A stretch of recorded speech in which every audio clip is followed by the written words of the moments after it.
Hello mga ka-farming! Welcome to Antonio de Charlie Farm. For today's video guys ay samahan nyo ako na mag-harvest ng okra. So ayan guys, dahil ulan kahapon hindi ko na-harvest. Ang lalaki na. Ayan, pero hindi pa siya matigas guys kasi yung variety na to ay smooth green. So kahit ganyan kalaki ay hindi pa siya matanda. So mag-harvest tayo para mamayang gabi ay may pang-ulam kami kasi paborito ni Nikki yung binablanch lang. Paborito ng aking anak guys, binablanch lang na isasawsaw sa bagoong isda with calamansi. So ayan ang bago ko i-harvest ay videohan ko muna guys. Ayan ang okra. Ang ganda ng bulaklak guys oh. So, kung hindi ito binagyo guys ng 2 beses, lahat sana ito may okra itong side na to. Kaso binagyo, ito na lang ang natira. Konti, mga 20 lang yata na puno ito. Pero pwede na rin. Nakakabenta din ako guys sa isang harvest ay nakaka-harvest din ako ng 1 kilo. So, minsan binibenta ko. Minsan pang ulam lang. Gaya nito, pang ulam ito guys kasi oversize. So, pang-ulam muna ang ating okra for today. Kahapon super lakas ng ulan guys. Kaya ang trabaho dito ay natitigil. Bukas walang pasok, magpapastol tayo ng kambing dito. Para malinisan tong damuhan. Sayang kasi ng damo guys, mapapakinabangan pa ng kambing. So, ayan, super lalaki na. Tingnan nyo guys. Kahit malaki na yan, pag ginanyan oh, kaya pang pitasin. Ibig sabihin, hindi pa siya matanda. Kasi, kaya pang pitasin kahit malaki na. Itong isa guys, medyo ayan, itong isa na to, medyo matured. Kasi, ayan oh, kailangan mo pang pilipitin. Ayan, samahan nyo na lang ako mag-harvest guys. Habang tayo ay nagbablog at nagngangawa.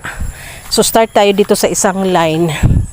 Ito yung good size, 'di ba? Ayan ang good size. Ayan, maliit pa 'yan para bukas. Kasi ang okra guys, dapat araw-araw hina-harvest. So ito, malaki tingnan pero good size 'yan. And ayan oh. Madaling pitasin.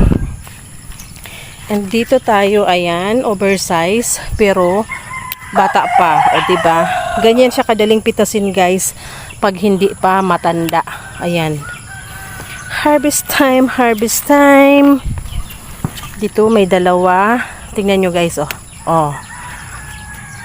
May tunog pa. So, ang sarap nito, guys, manamis-namis dahil sariwa. So, dito wala. Dito meron. Halos dahon nito guys, tingnan nyo. Halos dahon ay binubungahan. So pag nag-start magbunga, tuloy-tuloy na yan. Ito meron. O, diba? Nandun guys si Papa, oh. Busy. Naggagawa na ng balad doon sa bagong sitaw. Tinanggal niya na yung lumang balad ng upo. Kasi patay na yung mga upo doon. So, nakatanim na ng ilang line ng sitaw na dinaanan din ng bagyong Pipito. So, buti nag-survive kahit papano ay may ma-harvest tayo. Ayan guys, oh. Ito medyo to, oh. Kailangan ipihit konti bago makuha. Pero kaya pa, carry pang pitasin, oh, di ba?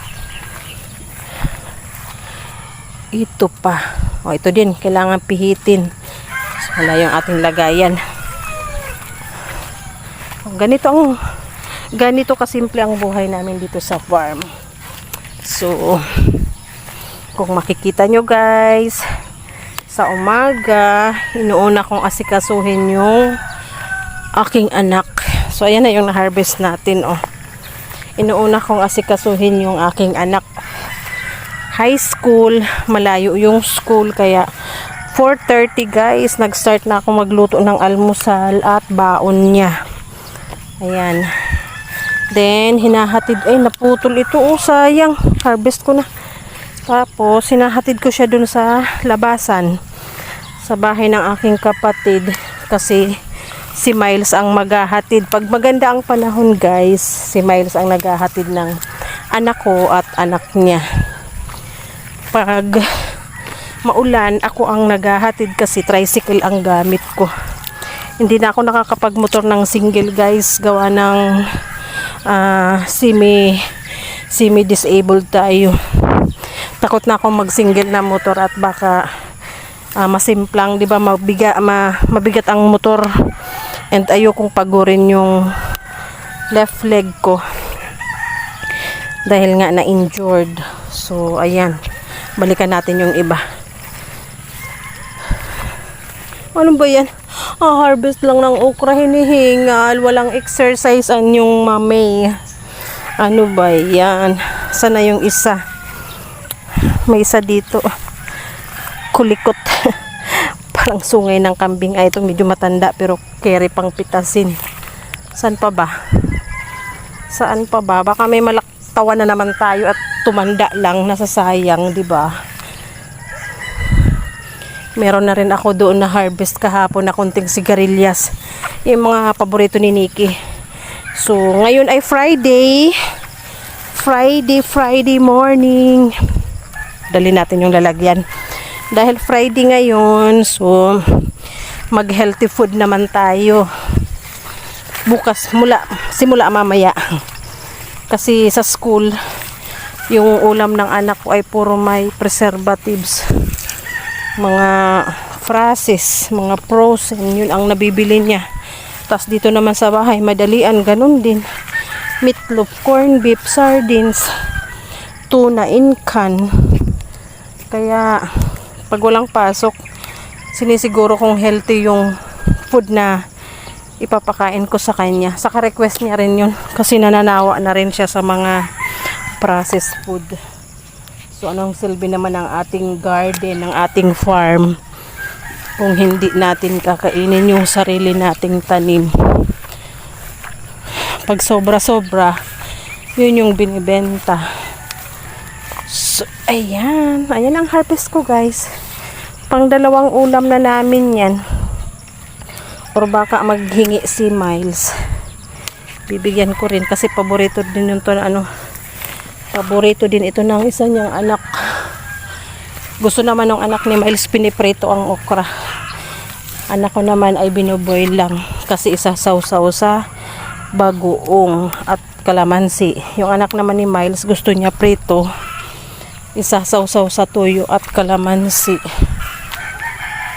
Dito, ayun may isa. Ayan guys, tapos na ako. Sana wala akong nalaktawan. Oh, ayan oh. Sayang ng space na to oh. Space ito ng okra dapat. Okra na namatay ng bagyo, ng baha. Binaha ba naman nung Christine? As in hanggang bewang dito. Tapos nung pipito, konti lang yung tubig pero lakas naman ang hangin. Kaya yung aking sitaw doon naman ang nabugbog. Pero tingnan nyo ang aking patula guys. O hanggang ngayon namumulaklak. At everyday ako nag-harvest. So mamaya silipin ko na naman yan. Check ko na naman, may mga iha-harvest na naman. Kahapon naka-deliver ako ng 3 kilos at half kilo ng okra. O diba? So ito, half kilo yata ito. Pero hindi natin ibebenta. Kunin ko to kasi parang maliit siya tingnan. Na maliit pa. So ayan. Ayan ang chika ko for today. About sa okra.